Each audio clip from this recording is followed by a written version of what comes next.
up, everyone? Welcome back to another episode of Whiskey, Wine, and Wills. I am one of your hosts and one of the founders at Jacob & Greenfield, a Florida estate planning and probate law firm, Michael Greenfield. With me, as always, is my partner, brother from another mother, and the other co-host of this show, Jordan Jacob. Jordan, always a pleasure to see your face. And I'm excited for today. We have a great episode on tap because we have with us legal advocate, law professor, community leader, trailblazer, entrepreneur. Again, the list goes on, but we have time constraints here tonight. So without further ado, Miss Kristen Corpion. Hey, guys. Excited to be chatting with you. Thank you so much for joining us, and thank you for making the time. Before we jump in, Jordan, if you would like to share with us our drink of choice for the evening. Yes, thank you, Michael. So tonight we're pivoting from our typical whiskey drink. We're going to be pouring a glass of Unshackled from the Prisoner Wine Company. Nice. This is the Red Blend 2021. You can pick it up at your local Publix, Target, local winery. And if you're a fan of Prisoner, you're going to like this. It's half the price. So very nice. Pour myself a glass here to enjoy for the episode. And back to you, Michael. All right. Cheers. Cheers.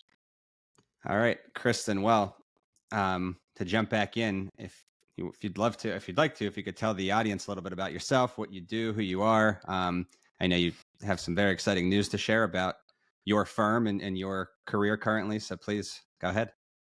Yeah. So my name's Kristen Corpion. I've been practicing law now for 10 years. I'm a business attorney. And so everything at the intersection of business and law and innovation is of interest to me. I am currently, as of just a few weeks, a partner and chief innovation officer at Tremblay Law Firm.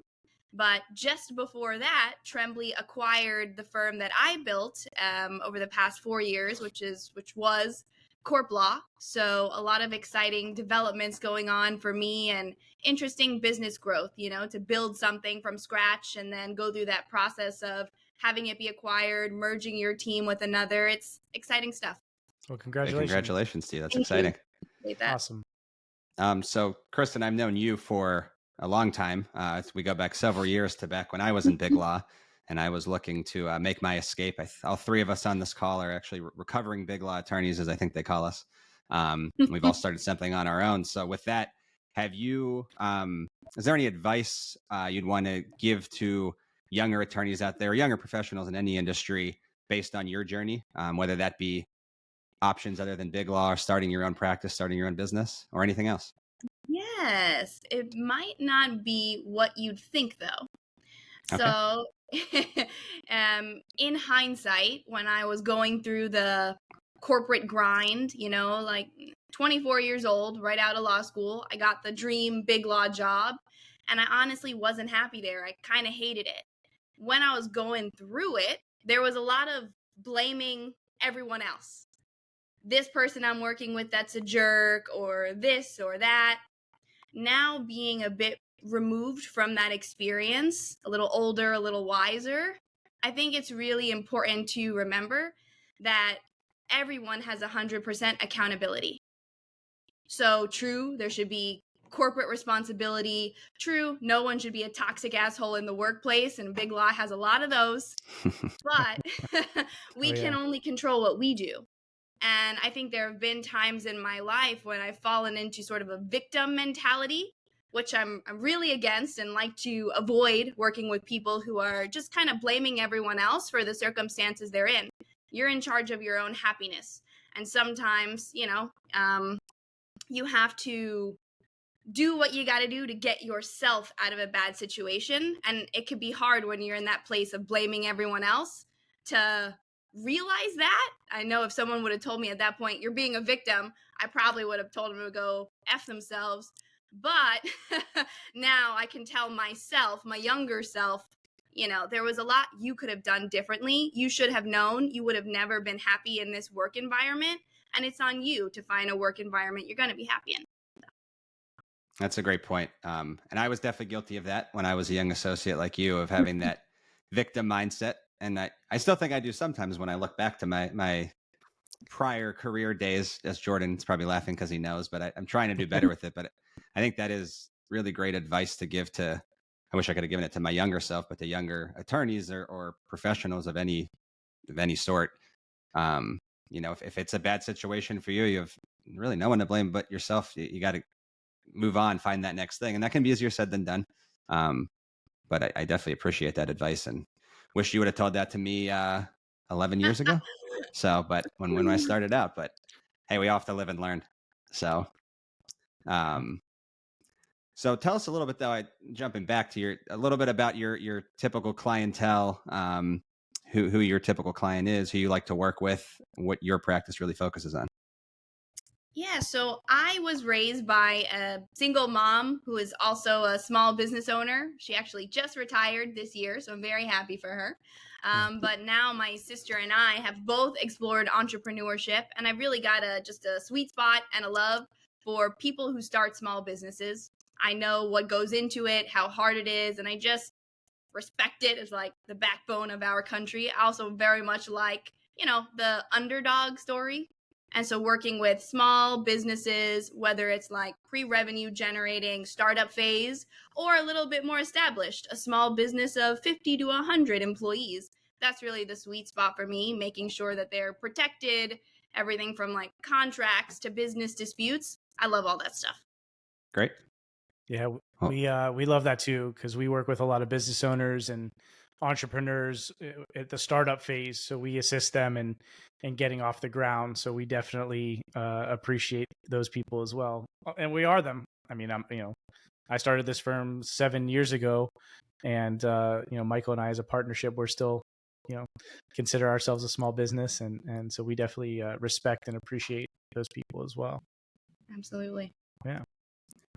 And so, Kristen, on your path to where you are today, we ask people, what are the successes that you've achieved, but also what were some of the hurdles in getting you to where you are today? Because it's not all rainbows and butterflies and green pastures. It's you got to get through a lot before you get to the finish line. So, what are some of the struggles that you've encountered or that have happened that you can teach others to learn from? I think that's the best question. I think it's the right question. For me, I think for a lot of lawyers, I think just killing your own ego and realizing there's stuff that you don't know and people out there who are smart enough, no matter how smart you are, to teach it to you and being willing to invest in yourself, like profit requires risk. And a lot of people just don't realize that, and they want everything to come easily. You want all of the knowledge, but you don't want to pay someone to give it to you. You want all of the joys and freedom of entrepreneurship, but you don't want to be without the security of the paycheck. You can't have one without the other. And so really just building the muscle to take risk, knowing that there's going to be profit on the other side, as well as a lot of stress, turmoil, challenge on the other side as well, I think has really just been a process, and with all the ups and downs that come in between. But I think killing my own ego was the first step in starting to build that muscle. Sure. And I think that's great advice for a young professional. But how do you think how would an older professional, maybe that's looking to transition out of one industry into another, or even somebody who may be a partner at a law firm that now wants to go out on their own and has already established themselves in that corporate law, what advice would you give them? Or, how could they overcome their own ego and have that risk-taking fortitude to start something new at an older age? I think they have even bigger egos to kill. It's harder at an older age, Yeah. We get entrenched in our excuses, and I wouldn't call them out to somebody else unless they asked me to, but for myself, I can think of what those excuses sound like, and I know for a lot of senior lawyers that I've spoken to, it tends to be similar. Like I have this expense, or my family has this budget, or I have kids, or I have a significant other, and so therefore I can't take X risk. you really got to challenge those limiting beliefs at any age, because for every instance of someone saying I can't because X, you can find a counter example of someone in a similar situation or worse, not that I like to compare, who did that thing, who took that risk and found themselves in that greener pasture as a result. I think you lose hope and you start to get buried in fear the older and older you get. So I do think it's a little harder in that way, but all the more reason to do it sooner rather than later. Exactly. Yeah, You just described me and my journey. Like literally. Yeah. Took Jordan 7 years really, to convince me. 6 years. Yeah, It's that was scary. It is absolutely. And my personal mindset was, if I'm gonna fail, I'll do it now while I'm young, because I can always reinvent myself or fall back on another degree or do something else. Because I started the firm when my oldest daughter was 3 months old, and if I was going to fail, she was never going to know about it, and I had plenty of time to do something new. And I think a lot of the older professionals, especially that we come across, that are tired of where they're at and just there's no momentum left in their career, and they've plateaued. They don't see the they don't see the out or the other opportunities, and it's a shame. And I'm sure they wish they made a decision when they were younger. Yeah, but it's not too late for them either. No, it shouldn't be. It's never too late. Absolutely. No one should ever think that. And I think it's sad when they kind of get into that entrenched place and then spew it downwards to younger professionals coming in, so that there's this false narrative of you can never be happy in X profession, legal profession or otherwise. It just kind of creates that toxic culture. And so It's sad when younger, newer talent kind of gets stuck into that. So I think it's really important that we isolate those entrenched professionals and don't let them spew that toxic mess on all the rest of us. It's very dangerous. Yes, for sure. Easier said than done, but I couldn't agree more with that. Yes. And I know your mission with starting Corp Law, and I'm sure at the new firm too, is you wanted to move away from all that and practice law in a new way, which is something we appreciate. That's what we're trying to do. We don't have the employees like you just yet, but in terms of just the way we practice law, doing it differently and not avoiding that toxic culture at all costs. So how have you been able to be successful with that, starting with, when starting your own firm? Yeah, I think for me at first, there was just the desire, but really needing to show like profitability, really needing to show it working out with the numbers, with being able to actually land clients. And that really helped. Every time, you get one of these little milestones, it builds the confidence, like, oh crap, I'm not just speaking lip service to I'm going to do things differently. I'm doing things differently. They're working. And everyone who told me you couldn't was probably wrong. I think just taking those little steps, getting those little wins allows you to keep kind of trusting yourself that it can work. And I just think our industry has to challenge and assess everything that it does and constantly ask, why are we doing this way? Doesn't necessarily mean you got to change everything, but it's really dangerous when people aren't even asking the questions. I'm at a place professionally where I ask the questions to a degree that's maybe a little noxious to others. Like, all right, Kristen, we can't innovate every single thing. And I'm like, why is that?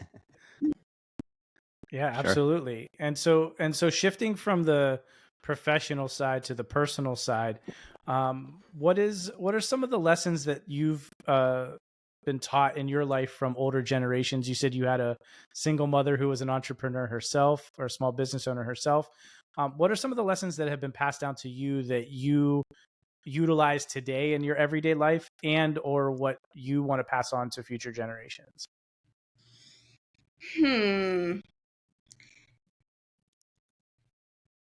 So my family has passed down some awesome stuff, but something that's been top of mind for me in thinking about personal growth is just how much we receive from our families that actually you don't necessarily have to pass on, or that you can transition and change. So I've been so stuck on that I've got to switch gears now and think a little bit about, all of the amazing things that I've been taught. I think one of the best ones that has served me is that there's no work you're too good for. I started working at 15 to support my family. In law school, I worked 3 jobs. And when I started working at 15, I was a cleaning lady. So I was cleaning. And, now being in more kind of like an executive level position, or just coming from being the CEO of my own company, I think that has served me with building a team and building a company, whether it's cleaning or doing whatever other thing that I might be asked to do or need to do. There's just nothing that I think I'm too good for or wouldn't help with. And I really respect the roles that other people choose to have. I think that comes through as you're building relationships with people. And that's something I learned from my parents. Very cool. And now you were touching on something about a lesson that was passed down to you that you want to alter or shift. Maybe it was something that was negative in your life that you've learned from, because not every lesson is positive. A lot of people learn lessons from negativity or bad things. Was there something that was top of mind for you that made you say that? Thank you for looping that back in. Yeah. Yes. I've done a lot of mindset work. I think it's so important that people do that. And for me, a lot of it was and is around money. And once you kind of open your eyes to lessons that you receive from your parents around finances and money, some of them, and always due respect to the parents who love me and were doing the best they can. So no strong criticisms there. But at some point, the lessons you learned at a young age really might not serve you as you get older, and you have to kind of rewire everything. And so since I was raised in a poorer family, certain things that I learned that made me think scarcity have hurt me as a business professional, where I really need to take financial risk comfortably. And so I've really tried to rewire that for my whole family so that we can think differently and see the world from a perspective of abundance, which is hard when you're poor, so that you can kind of attract that to yourself and be willing to take risks on yourself. And it's really important, as I talk about, possibly having kids with my own husband, I want to pass that abundance forward to them while still having those, hardworking blue collar ideals, but not this constant feeling like we're all going to run out of money and not have any food and some of those things that aren't so great. Yeah, I think that's a really interesting concept, is that coming from blue collar and having financial success as an adult and being able to kind of keep it all together, because people that don't come from money, that make a lot of money, could spend it all or not save it and be very unwise with it. But I think that's a very hard thing to do, is to kind of rein it all in and be smart about it all and change your mindset, because not a lot of people can do that. But I think that's really cool that you're working on it, and something that's probably you continue to work on as you continue to be more successful and see a different side of life as an adult than you did as a kid. Yeah, enjoy a little bit. Exactly. Yeah, right. There's nothing wrong with splurging every once in a while. I think that's healthy. Coming from the shopper and the spender in the family, that statement is definitely true. Your wife for will me. agree. Yeah, she will, definitely. She will. But I think it's really interesting too, because I think that's something, just our generation, that we take a little bit more to heart. I think our parents were raised by parents who may have been through the Depression, or Jordan and I, my parents were in the Holocaust and things like that, and came to America with nothing. So our parents were sort of that, we want to be there, so let's work hard, which everybody should do. Save up that 401k, bank, save bank, and which are all very important things and lessons I'm going to teach my weird to say, children, not just one anymore. And but at the same time, I really want them, and Jordan and I have talked about this before in other episodes, you have to enjoy life. And we've, unfortunately, especially in our line of work, seen way too many examples of how short life can be, and how unexpectedly it can go very short. So you got to enjoy it, and you got to live without regret. And so that's something I want to pass on, and it's interesting, and it'll be on us to sort of find that balance of, yes, still have those hardworking values. You're not living in my house until you're 50 years old, but you also have to enjoy life and follow your passions. Yep, absolutely. Yeah. And so, sticking with the personal side as well, what's, the purpose of the podcast is, one of the big reasons we started this was to talk about the importance of leaving behind a legacy. And you mentioned, starting a family with your husband. What does legacy mean to you? What is that? And it's different for everybody. But when you talk about legacy, or you hear the word legacy, what's important for you in terms of what you want to pass on as your legacy?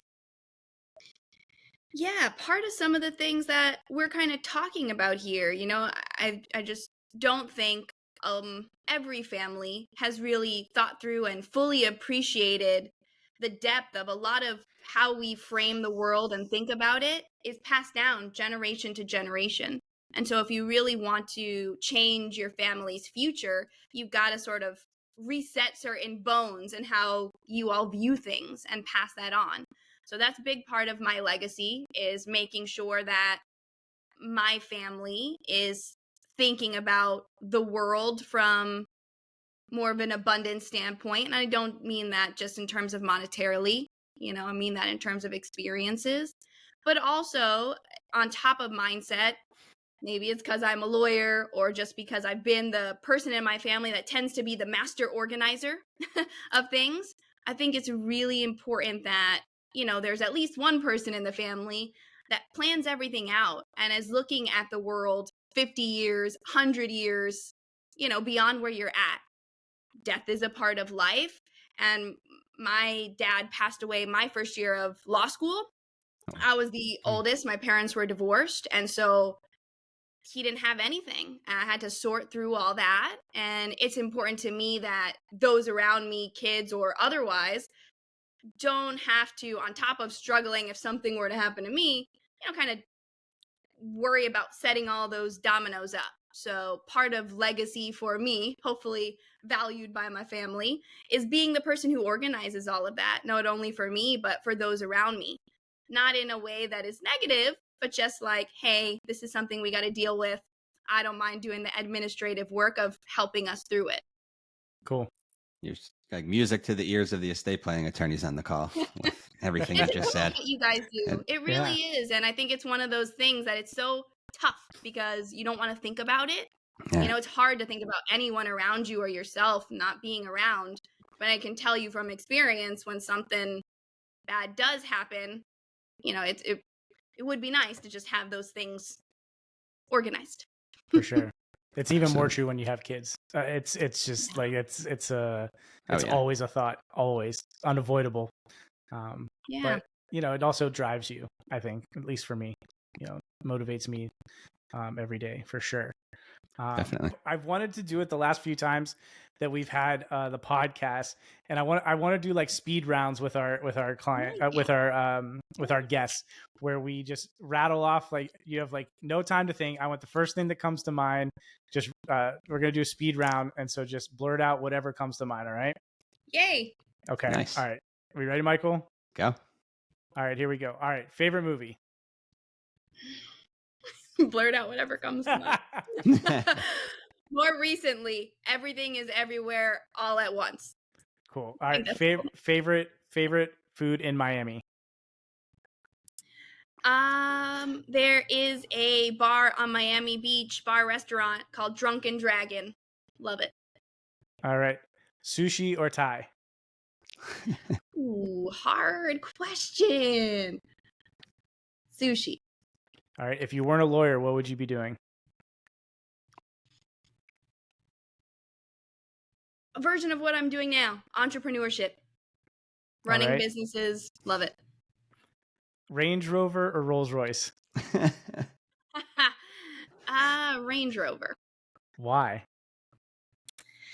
I don't know. Honestly, I'm not a big car person. I like to be driven around. So third option, Uber Lux of any version, picks me up and drives me wherever I want to go. There so I don't have to drive. All right. Can't argue with that. Apple or Windows? Apple for sure. All right, 100%. And wine, beer, or hard liquor? That's tough. I say wine. Okay. Favorite wine? And we'll end it with that since it's a wine episode. Love Unshackled? it. My solid staple is a Josh. I actually like any version of Josh. I have a little subscription with them where I get a delivery, but I just Nice. feel like it's a solid standard wine that you can kind of find anywhere. I had a friend bring it over to a party once and I've been hooked. So can't go Nice. wrong with a good bottle of Josh. I'm with you. Once you find something you like, it's hard to stray from that. Yep. All right, good. So our first speed round, I'm going to work That's on the great. questions. I'm going to have them more Those are as we move perfect. forward, but we had to start somewhere. So I'll add some too, Jordan. You did good. That was a surprise You to did me good. even. So thank you for adding that yeah, in. you're good. Love All it. Nice. Good. All right. Awesome. Thanks, Great. guys. Well- I appreciate you having me on. Absolutely. Thanks for joining us. That wraps up another episode of Whiskey, Wine, and Wills. Again, thank you to our guest, Kristen Corpion. You can find her on Instagram at Kristen Corpion ESQ. Is that correct? That's right. And then on LinkedIn, Mrs. Kristen A. Corpion ESQ. If you'd like to connect or learn a little bit more about her, thank you for your time. And thank you, everybody, for listening. Thanks, guys. Cheers. Cheers. Have a good one. Cheers.